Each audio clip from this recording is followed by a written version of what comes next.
What, isn't it great to have, you know, music, an outdoor show? It's just so fun. This is too early in the day. Yeah, it is. I didn't know what I was doing. Now, who were your We heroes? usually don't get on When you came up making music? Get on stage until 5 or 6 o'clock in the evening, 8 o'clock around dinner time. You don't sing this early in the day with the sun out here. Now, when you started singing, who were your heroes? Mama and Daddy.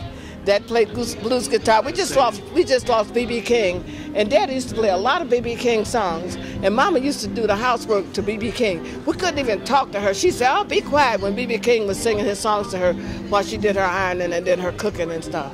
So our influences and my biggest idol were Mom and Dad.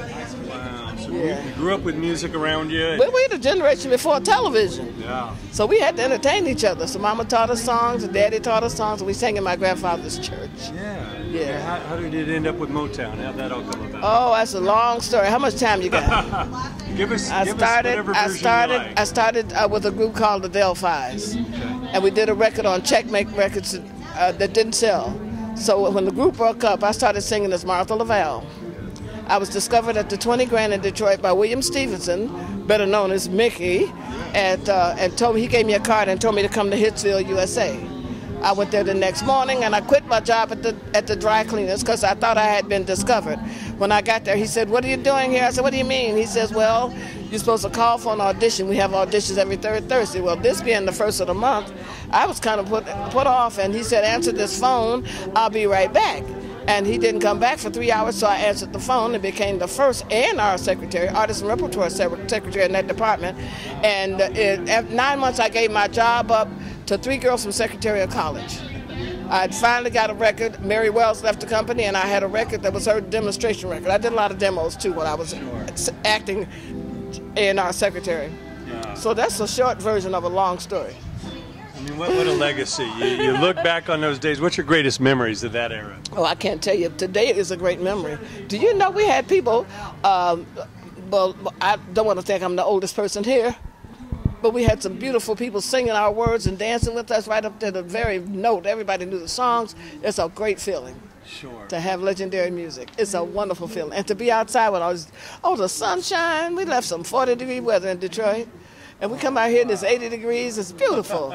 I'm looking at all kinds of wonderful people, though. The people are great to be out here at this, gathering all these wonderful artists. God. Your music is timeless. It makes us feel so good. How does it feel when those legendary singers cover your music? You know, you got a Mick Jagger or a David Bowie doing your song. That's the highest form of flattery. But I wanted to beat Mick Jagger and David Bowie up because they made a video without us. They were dancing in the street, and we didn't get a video when we had it out, so I got jealous, and I wanted to beat them up. I wanted to beat Mick Jagger and David Bowie up because they was out in the street having a good time. I had a flower dress.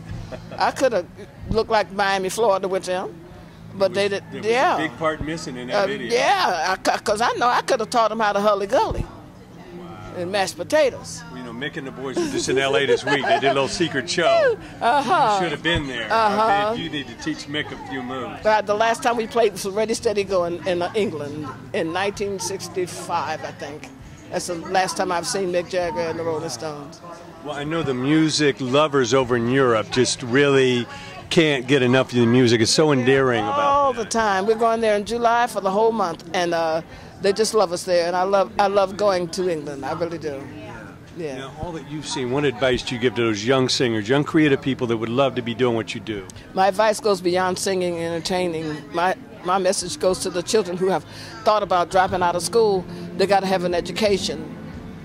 And they won't have common sense if they don't get some kind of idea what everybody else is being taught. And we have lessons. Motown had an artist development.